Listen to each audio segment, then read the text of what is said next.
Alright guys, in today's video I'm going to show you how to easily and quickly remove these exhaust hangers.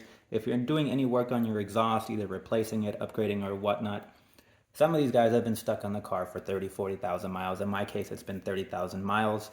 Obviously I already took them off from the old exhaust and put them on the new one, but I want to show you a quick way to get these off. You can buy specialized tools on Amazon. They're like 30-40 bucks. You can probably also get them at your automotive store, but you can do the exact same thing with these guys. These are your groove joint pliers, also known as channel locks. And I've also noticed that these welding clamps are actually pretty much similar in the same concept. Essentially the tool works by applying pressure on the end of the exhaust tip here and then pushing the hanger itself off. The reason it's kind of hard sometimes is because there is almost like a little bump right here. It's kind of hard to see now that I took him, I put him back on, but I can show you on the old one.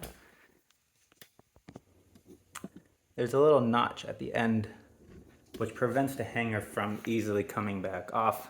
So the goal here to get this off quite easily is essentially to make the hanger clear the exhaust bump, whatever you want to call it. So we'll show you really quick how to get that done.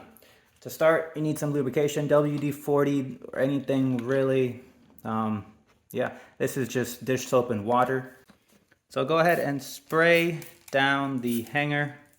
Just kind of get a little bit of help. I mean, obviously this other hanger from the car is going to be in here, but it'll give you a little bit of momentum. Even though everything's attached, you still will wiggle a little bit. You kind of work your way into it. Also, before you start working on these, loosen the exhaust from your mid pipe, so that will give you a little bit of wiggle room.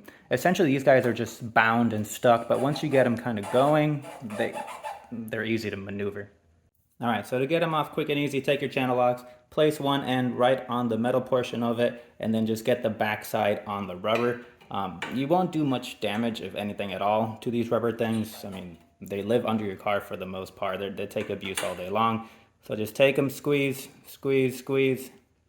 And as you can see, it's just putting pressure on the tip, which is acting like an anchor, and then you're forcing the rubber off. Once you clear the hump, like I said, it's pretty much straightforward. You can wiggle it, and it should slide right off. So obviously, it's a little bit easier because I did take this off, but I was doing this underneath the car, but that's essentially the concept. I just figured it'd be easier to see doing it out here than under the car. And then it's the same concept if you want to try different tools. Like I said, you just want to try to find a tool that has the same concept of pushing on one side and pushing on the other. So we'll lube this guy up just a smidge. We're going to use the welding clamps that I showed you earlier. Same concept, as long as you get one end on the metal and one end on the rubber. And just squeeze. And there you go. And once you clear, you just kind of wiggle it back and forth, and it comes right off.